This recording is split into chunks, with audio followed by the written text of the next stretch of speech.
Assalamualaikum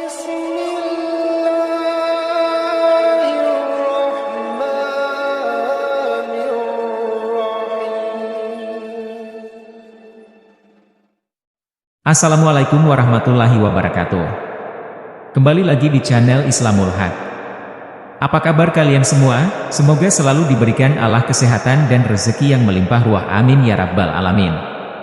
Sebelum melanjutkan video ini, alangkah baiknya kalian bantu channel kecil ini dengan menekan tombol subscribe dan nyalakan lonceng notifikasinya. Jika sudah, terima kasih. Kisah seorang pria pezina masuk surga. Di masa Rasulullah terdapat seorang pria pezina yang akhirnya mati masuk surga. Seperti diketahui, berzina merupakan salah satu dosa besar dalam Islam. Azab Allah yang dijatuhkan kepada pezina sangatlah berat. Dalam Islam, bagi pelaku zina maka akan dikenakan hukuman had yang berbeda. Di mana apabila melakukan zina ghairu muhsan, pelaku belum menikah, maka hukumannya adalah didera sebanyak 100 kali dan diasingkan selama 1 tahun. Sedangkan hukuman zina muhsan atau pelaku telah menikah maka hukumannya adalah dirajam hidup-hidup. Namun untuk memvonis seseorang telah berzina tidaklah perkara mudah, karena harus memenuhi syarat dan adanya bukti. Zina merupakan dosa besar. Akan tetapi Allah mengampuni hamba-hambanya yang benar-benar bertaubat dengan setulus hati. Seperti pria pezina di zaman Rasulullah yang masuk ke dalam surga setelah dirajam. Dikisahkan dari Tafakur Fiddin, pria tersebut bernama Mais bin Malik. Ia merupakan seorang anak yatim yang kemudian diasuh oleh ayah angkatnya. Masa dewasanya, ia menikah dengan seorang wanita. Namun suatu ketika nafsunya kembali tak terbendung, hingga akhirnya ia kemudian melakukan zina dengan wanita yang merupakan seorang budak.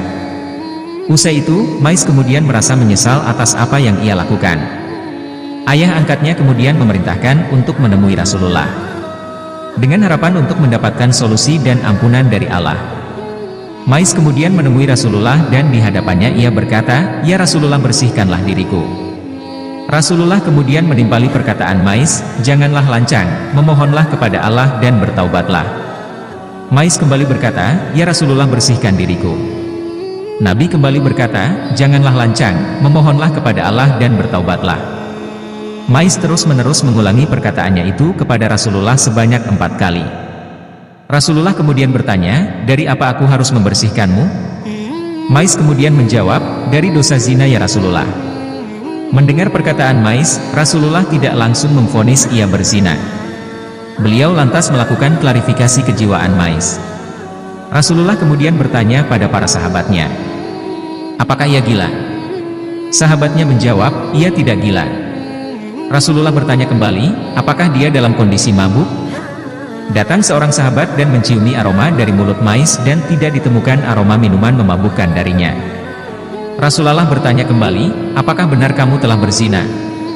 Mais menjawab, "Benar ya Rasulullah."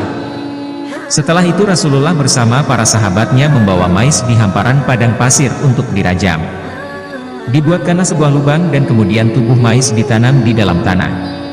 Lalu setelah itu dirajamlah Mais dengan kondisi hidup-hidup. Ia kemudian terus dilempari batu hingga akhirnya mati dan meninggal dunia. Begitu mengerikannya hukuman rajam yang dialami oleh Mais.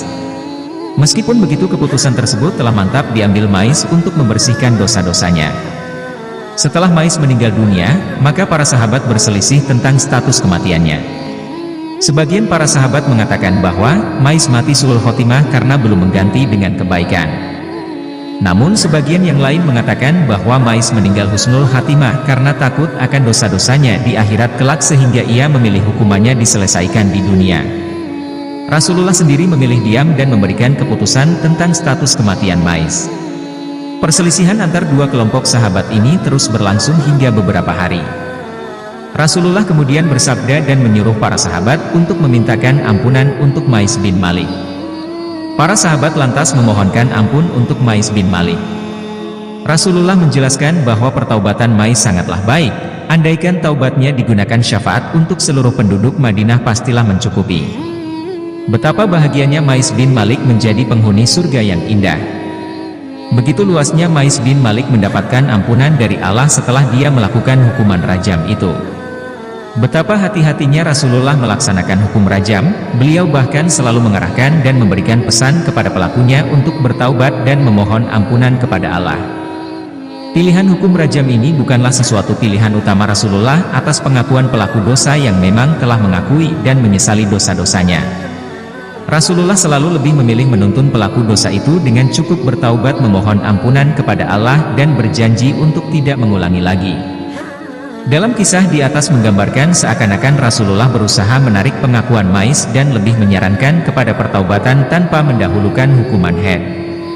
Dosa yang telah dilakukan sejatinya hanya pelaku dan Allah saja yang tahu dan tak perlu aibnya disebarkan sendiri. Setiap orang yang melakukan sebuah dosa besar masih mempunyai kesempatan untuk kembali bertaubat kepada Allah.